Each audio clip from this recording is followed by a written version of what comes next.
Bonjour, chers élèves. Aujourd'hui, notre leçon concerne euh, précisément les élèves de la troisième année du collège.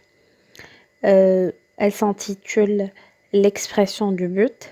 Donc, on va apprendre tous ensemble à exprimer correctement le but. Donc, commençons par définir d'abord ce qu'est le but, parce que il y a des élèves qui confondent entre le but, la cause et la conséquence. Alors dans les leçons précédentes, c'est-à-dire celle de la cause et celle de la conséquence, nous avons essayé de vous donner l'astuce pour pouvoir distinguer entre ces trois liens. Donc définissons ce qu'est le but. Donc euh, euh, pour exprimer le but ou quand on veut exprimer le but, ça veut dire qu'on veut exprimer l'intention, l'objectif. Pour indiquer aussi, c'est une manière pour indiquer un résultat que l'on voudrait obtenir. C'est-à-dire, c'est pas un résultat concret qui s'est réalisé comme la conséquence. C'est un c'est un résultat qu'on aimerait obtenir et qu'on voudrait obtenir. Et il existe différents moyens d'exprimer le but qu'on va découvrir au fur et à mesure tout au long de cette vidéo. Quels sont alors les moyens qui permettent d'exprimer le but? Donc pour répondre à cette question, on va essayer d'étudier un petit corpus phrasique qui se compose de 3 phrases. Je lis la première phrase et la deuxième et la troisième aussi. Il y a toujours un agent de police devant l'école pour que les enfants puissent traverser la rue en toute sécurité. La deuxième phrase, afin de renouveler votre passeport, adressez-vous à la mairie de votre domicile.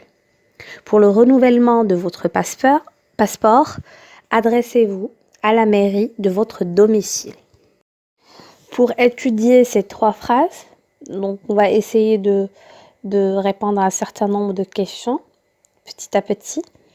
Ces phrases sont-elles des phrases simples ou des phrases complexes? Et on va essayer de repérer les verbes conjugués pour pouvoir délimiter les différentes propositions et relever celles qui sont principales ou subordonnées ou si on a uniquement des propositions indépendantes.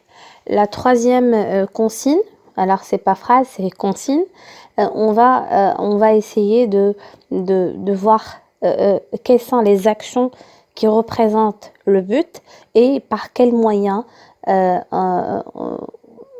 exprimé ce but-là. D'accord? Commençons par la première phrase, par la première question. Donc, on va essayer de repérer de voir si les phrases sont simples ou complexes. Par exemple, si on prend la première phrase, il y a toujours un agent de police devant l'école pour que les enfants puissent traverser la rue en toute sécurité. Alors, si vous l'avez bien remarqué, cette phrase se compose de 2 verbes conjugués. Donc, on va parler d'une phrase complexe. Donc, du coup, il y a 2 propositions. Dans cette phrase, il y a une proposition principale qui est « il y a toujours un agent de police devant l'école » et on a une proposition subordonnée à cette proposition principale qui est « les enfants puissent traverser la rue en toute sécurité ». Passons à la deuxième phrase. Alors la deuxième phrase et la troisième phrase, ce sont des phrases simples. Pourquoi? Parce qu'il y a uniquement un seul verbe conjugué. Afin de renouveler votre passeport, adressez-vous à la mairie de votre domicile. Pour le renouvellement de votre passeport, adressez-vous à la mairie de votre domicile. Donc, on a le verbe s'adresser qui est là conjugué à l'impératif. Donc, on a un seul verbe conjugué. On va parler de 2 phrases simples. Donc, ce sont des propositions indépendantes. On va essayer de décortiquer la première phrase pour pouvoir préciser d'abord le sujet ou les sujets dans cette phrase. Je reprends la première phrase. Il y a toujours un agent de police devant l'école pour que les enfants puissent traverser la rue en toute sécurité. Alors, si vous le remarquez bien, on a dit que cette phrase se compose ou comporte deux verbes conjugués. Donc, on a deux propositions. On a une principale et une subordonnée. Et on a deux sujets dans la première proposition ou dans la proposition principale. Donc, on a une forme impersonnelle, donc il y a un et il. Et dans la deuxième proposition, qui est la proposition subordonnée, le sujet est les enfants. Donc, donc la première remarque qu'on doit faire sur ce genre de phrase, déjà on a deux verbes, deux sujets différents. Et le deuxième verbe, c'est le verbe pouvoir, c'est-à-dire le verbe de la subordonnée est conjugué au subjonctif, c'est-à-dire au mode subjonctif. Et tout à l'heure, on va comprendre pourquoi on l'a mis au subjonctif. Passons maintenant aux deux autres phrases qui restent. On a la deuxième phrase et la troisième phrase qui sont des phrases simples. Pourquoi? Parce qu'il y a un seul verbe conjugué. Et si vous le remarquez, on a un seul sujet et c'est le même sujet. Donc, c'est le même sujet qui va faire les deux actions. C'est l'action de renouveler, même si on a un verbe à l'infinitif. Donc, c'est une action, l'action de renouveler. On a l'action de s'adresser à la mairie. Donc, ce sont deux actions qui vont être réalisées par le même sujet. Donc, on a un même sujet dans ces deux phrases. Passons maintenant à la troisième consigne.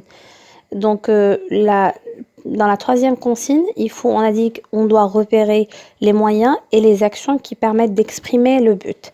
Dans la première phrase, le moyen qui exprime le but et qui permet de relier la principale à la subordonnée, c'est pour que. C'est la conjonction de subordination pour que. C'est une conjonction de subordination qui exprime d'abord le but, alors qui permet d'exprimer le but, qui permet d'abord de relier entre la principale et la subordonnée de manière à exprimer le but.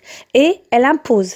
C'est une conjonction parmi les conjonctions de subordination qui impose l'emploi du subjonctif. C'est ce qui explique le fait que le verbe pouvoir est conjugué au mode subjonctif. Donc le but dans cette phrase, le but derrière l'action ou derrière le fait qu'il y a toujours un agent de police devant l'école, c'est que pour que les enfants puissent traverser la rue en toute sécurité. On a une action et on a un but derrière cette action-là. On passe à la deuxième phrase et c'est la même chose que la troisième phrase. On a deux actions. Une action exprimée par un verbe à l'infinitif, c'est le verbe renouveler. Et on a la deuxième, et aussi par le nom, le renouvellement, pardon.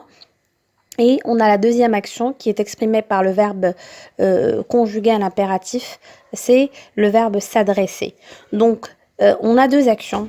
Une est le but, ou l'une représente le but de l'autre. Donc, le but dans cette phrase est renouveler, l'action de renouveler, et le but derrière le fait que la personne doit s'adresser à la mairie. Dans la deuxième phrase et la troisième phrase, le but est exprimé par une locution prépositive et une préposition. Donc, afin de est une locution prépositive introduite où elle permet d'introduire un verbe à l'infinitif, donc elle est suivie d'un verbe à l'infinitif, et la préposition pour qui est suivie d'un nom qui permet d'exprimer effectivement ce but-là.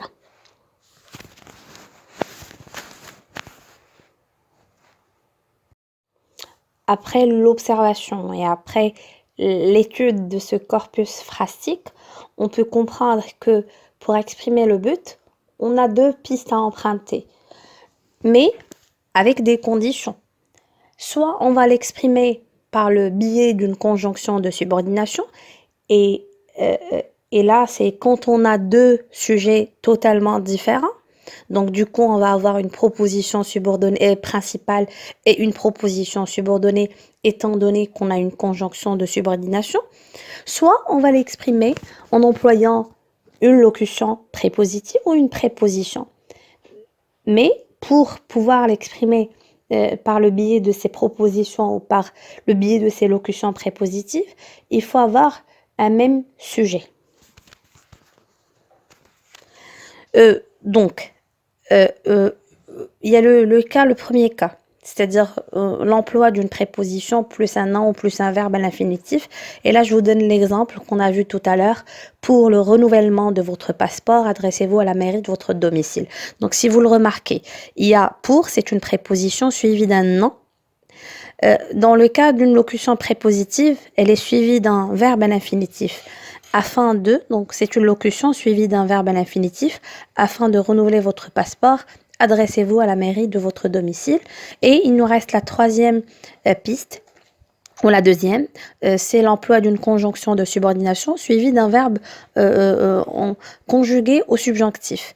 Il y a toujours un agent de police devant l'école pour que, donc c'est une locution, c'est une conjonction de subordination pour que les enfants puissent, on a le verbe pouvoir employé au mode subjonctif, puissent traverser la rue en toute sécurité.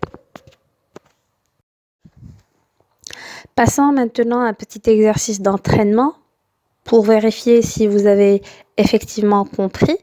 La consigne, c'est relier les éléments suivants de manière à exprimer le but.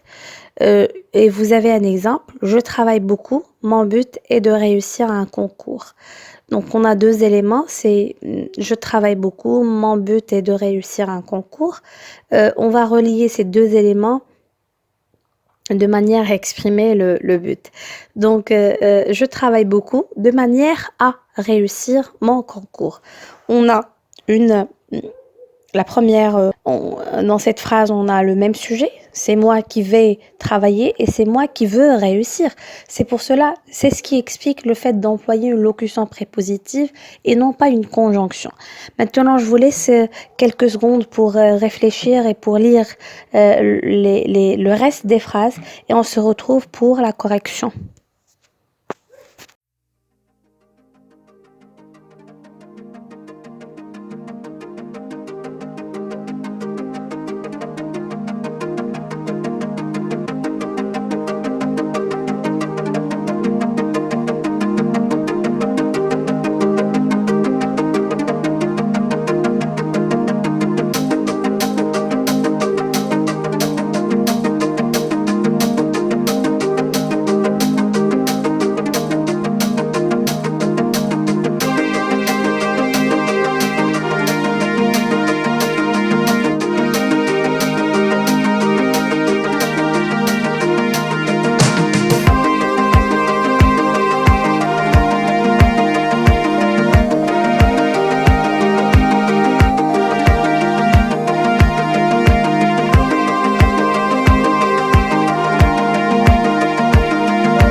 Commençons par la première phrase.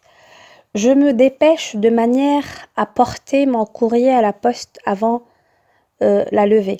Donc ici dans cette phrase, on a le même sujet. C'est pour cela qu'on a employé une locution prépositive, de manière à. La deuxième phrase, je parle beaucoup avec mes enfants en vue de partager avec eux ce qu'ils vivent. Donc, c'est le même sujet, c'est moi qui vais parler ou c'est moi qui parle beaucoup avec ces enfants et c'est moi qui veux partager avec eux ce qu'ils vivent. Le même sujet, on a le droit, on a uniquement la possibilité d'employer une locution prépositive ou une préposition. Le gouvernement vient de proposer de nouvelles lois dans le but d'aider les demandeurs d'emploi. Donc, et si vous le remarquez, toutes ces locutions prépositives sont suivies d'un verbe à l'infinitif. La même chose pour la troisième phrase, dans le but de, c'est une locution prépositive suivie par le verbe à l'infinitif. Le verbe qui exprime le but de la première action, c'est l'action de proposer de nouvelles lois. La quatrième phrase, le syndic vient de réaliser un cahier des charges afin que les locataires connaissent leurs obligations et leurs droits. Alors, cette phrase elle diffère des autres phrases. Pourquoi? Parce qu'on a deux sujets différents, le syndic et les locataires.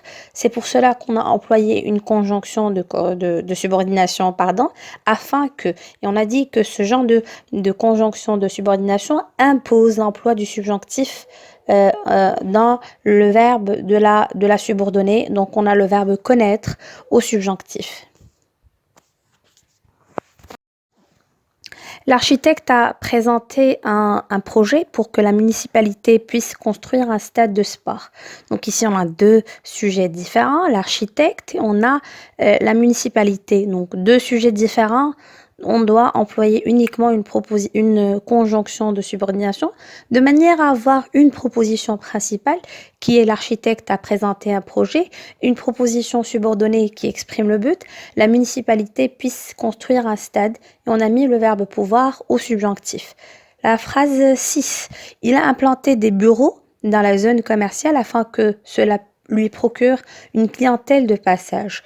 Afin que, donc, c'est une conjonction de subordination. Pourquoi? Parce qu'on a deux sujets différents. On a il, c'est lui. Il a fait l'action d'implanter des bureaux dans la zone commerciale. Et on a un autre sujet, c'est cela. Donc, ce sont deux sujets différents. Du coup, c'est ce qui explique l'emploi d'une conjonction de subordination.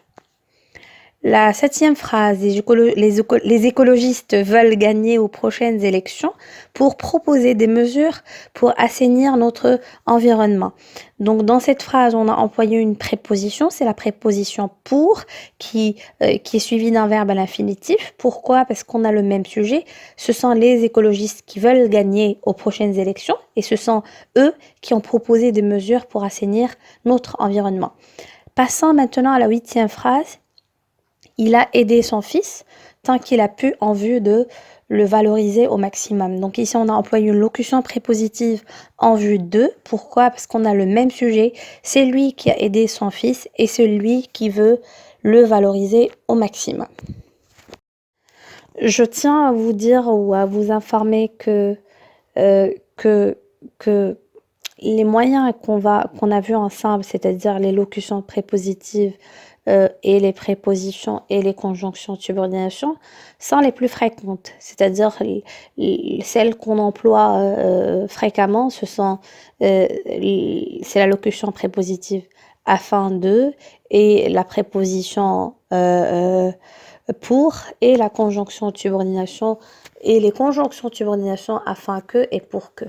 Il faut savoir qu'il existe bien d'autres moyens pour exprimer le but, notamment, donc on a vu pour que, afin que, il y a aussi une manière d'insister sur la manière d'agir pour obtenir le but souhaité. On a de manière que, de façon que, de sorte que, donc qui exige aussi également l'emploi du subjonctif. Si le locuteur, par exemple, veut éviter le résultat de l'action, c'est-à-dire c'est un but à éviter, on emploie de peur que, de crainte que, et on emploie aussi le subjonctif. Nous avons aussi le moyen d'employer dans l'espoir que, avec l'espoir que. Donc, on a plusieurs manières de le faire. Moi, je vous ai expliqué uniquement, je vous ai donné uniquement celles ou les moyens qu'on emploie de manière très fréquente. Alors, ce sont les conjonctions de subordination qu'on peut employer dans le cadre d'une proposition principale plus une conjonction de subordination plus une proposition subordonnée. On a le deuxième volet, c'est quand on veut employer un verbe principal, une préposition ou une locution prépositive, plus un verbe à l'infinitif. Donc, on a plusieurs prépositions qui doivent être suivies d'un verbe à l'infinitif. On a pour ne pas, afin de ne pas, dans le but de, en vue de manière à, de façon à, dans la perspective de, dans, avec l'intention de, avec l'idée de, dans, avec l'espoir de peur de crainte de. Donc ce sont toutes ces locutions prépositives imposent l'emploi de l'infinitif. ou introduisent un verbe à l'infinitif. Le troisième volet, c'est quand on emploie un verbe principal plus une préposition ou une locution prépositive plus un nom. On a pour, en vue de peur de crainte de, en perspective de. Donc, ce sont uniquement ces locutions prépositives ou ces prépositions, parce qu'on a une seule préposition, c'est pour. Les autres, ce sont des locutions prépositives qui imposent l'emploi d'un nom. C'est-à-dire, et là, on peut prendre un exemple. Cette association se bat pour le respect des droits des travailleurs. Donc, on a pour suivi d'un nom, c'est le nom, le respect. J'espère que vous avez bien compris cette leçon. Je vous invite à faire les exercices aussi. Je vais vous laisser en lien des exercices que vous pouvez faire à tête reposée et n'hésitez pas à les partager avec moi et je vous souhaite un très bon courage. Je vous dis à la prochaine et à très bientôt. Au revoir.